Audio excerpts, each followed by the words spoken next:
All right, today we are going to get into a really powerful and, frankly, pretty provocative idea about the human condition.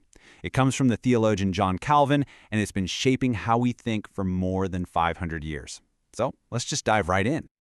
So here's a question I bet you've thought about. Are we basically good people who just, mess up sometimes? Or is something else going on? Well, Calvin's answer to that is stark. It's challenging, and for a lot of people, it's pretty unsettling.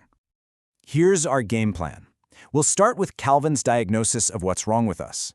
Then we'll look at the evidence he presents. We'll tackle the biggest objection to his idea, and then explore his proposed cure and what all of this means for our free will. All right, so let's start the descent into the core of Calvin's argument. He doesn't begin with our actions or our behaviors. He goes deeper to our very nature itself, what he calls the flesh.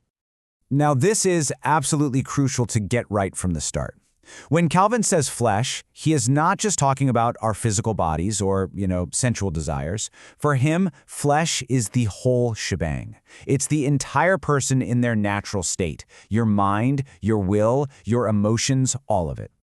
And he pulls this right from the Apostle Paul to make a really radical claim.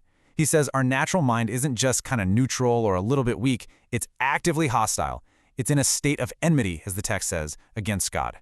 And here's the key. It's not that our nature won't submit to God's law, it's that it cannot. It's fundamentally incapable.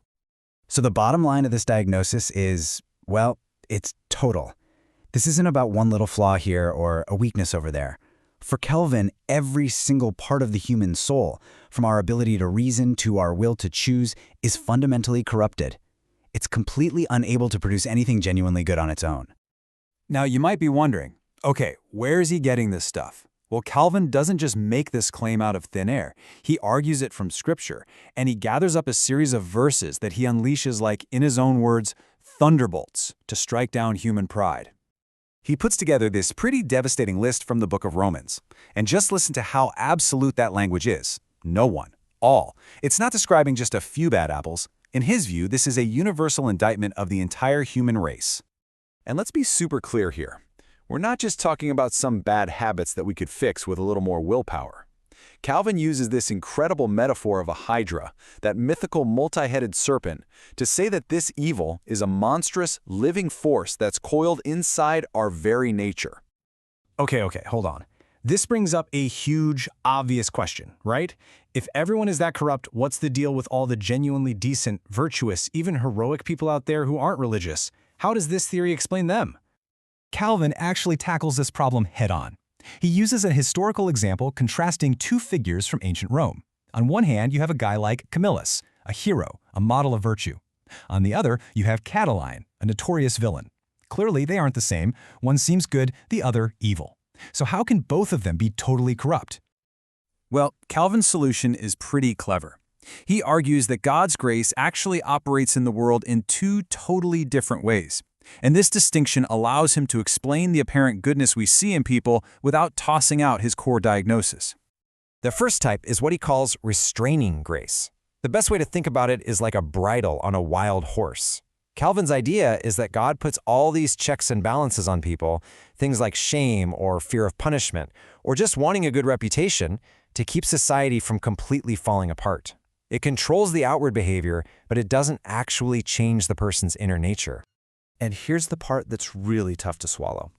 From this point of view, all the amazing virtues of someone like Camillus, while, they're useful for society, are ultimately worthless if they don't come from a heart that truly loves God. Before what he calls the heavenly judgment seat, they just don't count for anything. So if the problem is that deep, what on earth is the cure? After that incredibly bleak diagnosis, we can finally start the ascent to Calvin's solution. And spoiler alert, it has nothing to do with us just trying harder. It's all about divine intervention. The central image for this cure is a promise from the prophet Ezekiel. And it's basically a spiritual heart transplant. See, the problem isn't a heart that's just a little sick and needs some medicine. It's a heart that's dead, made of stone, and it has to be completely removed and replaced with a new, living one. And as Calvin sees it, this whole process is started and finished by God. He's the one who kicks things off by creating a new desire for goodness, and he's the one who sees it all the way to the end, making sure that person perseveres. And this is a really, really important point. This isn't a partnership where we meet God halfway. In this view, our will is so broken that grace has to come in and first create in us the ability and even the desire to want to cooperate. Grace does all the heavy lifting, from start to finish. And this, of course, brings us to the final and maybe the most difficult part of this whole idea, the massive paradox of free will. I mean, if we're so corrupt and grace does everything, are we just puppets? Are we even responsible for our actions? To get our heads around this, Calvin uses a really helpful distinction he got from the theologian Augustine, the difference between necessity and compulsion. Think of it like this. An apple tree necessarily produces apples. Why? Because that's its nature. But it isn't being compelled or forced by some outside power. It's just doing what apple trees do. That's necessity. Compulsion is being forced to do something against your nature. So applying this, Calvin says we sin by necessity because our nature is sinful. But, and this is the kicker, we aren't being forced or compelled to do it. We do it willingly. In fact, he says we do it with the most eager inclination of our own hearts. We choose to sin because, in our fallen state, that's what we truly want to do. Augustine summed up this tragic irony hundreds of years before Calvin. The idea is that an original act of freedom led to a permanent state of necessity. So, in this view, our will isn't gone, it's just locked in. It's only free to choose what its own corrupted nature desires. So there you have it. It's a challenging, complex, but surprisingly coherent system of thought that has been debated and defended for over 500 years. Its picture of the human condition is incredibly bleak, but its vision of divine grace is just as absolute. And that leaves us with one final big question that brings this whole thing right into our world today. If our ability to do any good at all is purely a gift, and our natural tendency is always toward evil, where does that leave human responsibility? It's a tough one, and it's definitely something worth wrestling with.